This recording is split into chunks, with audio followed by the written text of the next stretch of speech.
자, 꼭지점 특강 시즌3입니다. 이번에는 뭐 해볼 거냐면 행정응원 해볼 겁니다. 최근에 시험에도 나왔고요. 제 수업 시간에도 행정응원에 대해 설명드렸는데 마침 그때 시험에 정확하게 출제됐던 적이 있습니다. 행정응원 이렇게 이야기를 하면 제가 우스갯소리로 하는 말인데 화이팅! 잘해보자 이런 뜻이 아니에요. 그게 아니라 행정청, A라는 행정청이 혼자서 처리하기가 곤란한 경우에 이 업무를 도와줄 수 있는 누구에게 도와달라고 부탁하는 거, 그게 바로 행정응원입니다. 예를 들어서 경찰청의 업무임에도 불구하고 경찰청 스스로가 해결하기는 어렵더라. 그러면 소방청에게 도와달라고 이야기할 수 있죠. 그런 것들이 바로 행정응원이라고 부르는 겁니다. 그러면 이런 형태도 취할 수 있겠죠. 예를 들어서 A라는 행정청이 어떤 업무를 처리하는데 본인들이 하기에는 조금 어려움이 있더라. 그래서 B라는 행정청에 너네 응원 좀 보내줘, 이 말을 더 쉽게 하면 파견 좀 보내줘. 그 친구 파견 좀 보내서 우리 일 좀 도와주게 해줘 라고 부탁을 하는 건데, 응원 때문에 파견받아 온 이 공무원은 당연히 도와주러 온 행정청의 지시를 받아야 되겠죠. 그럼 일을 처리하는 데 드는 비용은 응원을 요청한 내가 비용을 부담해 줘야 됩니다. 그게 기본적인 행정응원의 틀이라는 거죠.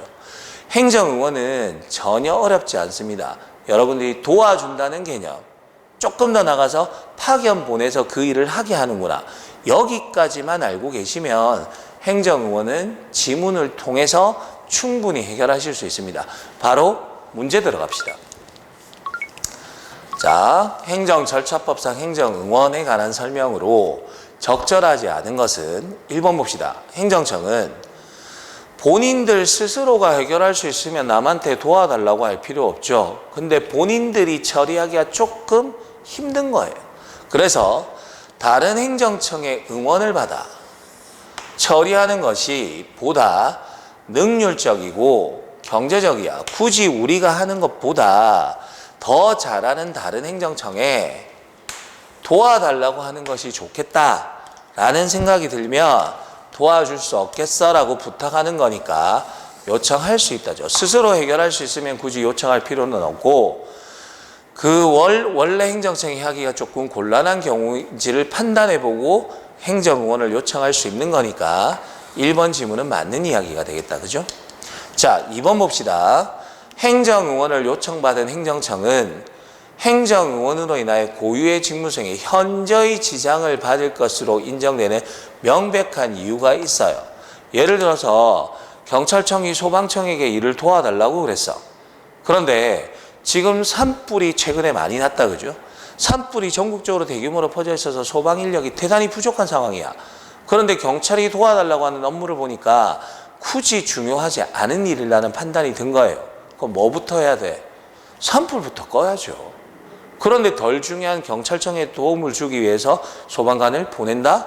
그거는 안 되는 거죠. 그래서 본인의 그 행정청의 고유 직무 수행에 현저히 지장받을 것으로 인정된 명백한 이유가 있을 때는 거부해도 됩니다. 잘못된 거 아니죠. 산불 끄는 게 우선이기 때문에 2번도 역시나 맞는 지문이 되는 거죠. 그 다음 넘어갑시다. 다음 지문을 보시면 자, 행정응원을 위해서 파견된 직원은 다른 법령에 특별한 규정이 있는 경우를 제외하고, 물론 법에 규정이 있으면 그 법률을 따라야 되겠지만 그런 게 없다면 원소속 행정청의 지휘감독을 받는다? 아니죠. 소방관이긴 해도 경찰청의 일을 도와주기 위해서 왔으면 경찰에서 지시하는 것들을 따라줘야 됩니다. 여기 와서 일을 하고 있는데 계속 소방의 지시를 받는다? 업무 수행이 안 되잖아요. 그래서 원소속 행정청이 아니고 응원을 요청한 행정청의 지휘 감독을 받아야 되는 거죠. 그래서 3번은 틀린 게 됩니다. 그 다음 4번 갑시다. 이거 아주 간단한 이야기예요. 경찰청에서 소방청에게 도와달라고 이야기를 했죠. 우리가 부탁한 거야, 경찰이. 그럼 비용은 누가 내야 된다? 부탁한 경찰청이 되는 거죠.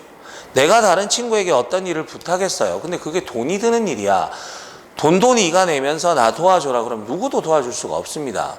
도와달라고 부탁한 내가 비용은 부담하는 게 당연한 이치죠. 그래서 거기 보시면 4번 행정응원에 드는 비용은 응원을 요청한 행정청이 부담하는 겁니다.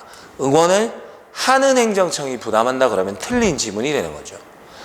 부담하면 그 부담 금액이나 부담 방법은 응원을 요청한 행정청과 응원을 하는 행정청이 협의해서 결정하면 되는 건 당연하겠죠. 서로 이야기해보고 비용이 어느 정도 드니까 이 정도를 부담하겠습니다 라고 하는 것들은 괜찮습니다. 따라서 4번은 맞는 이야기가 되겠죠. 그래서 답은 3번이 됩니다. 행정응원 굉장히 쉬운 파트입니다. 다시 한번 정리하면 행정응원은 도와주는 거예요. 도와주는 거니까 파견의 방법도 있을 수 있고 여러 가지 방법이 있겠지만 당연히 도와주러 왔으면 도와달라고 했던 기관의 지휘 감독을 받아야 되는 거고 비용은 누가 부담한다? 도와달라고 했던 행정청이 비용을 부담하게 되는 거죠. 됐죠? 행정은 아주 간단합니다. 시험에 다시 한번 나오면 여러분들은 반드시 맞추실 수 있을 거라고 믿습니다. 다시 한번 강의 들으시고 문제 한번 풀어보시고요. 두려워하지 마시고 행정법 두려워할 필요 없습니다. 천천히 따라오시면서 이해하시면 행정법이 시험에 나오면 여러분들에게는 오히려 강점이 될 겁니다. 저는 그렇게 믿고 있습니다. 자, 다 같이 열심히 해봅시다.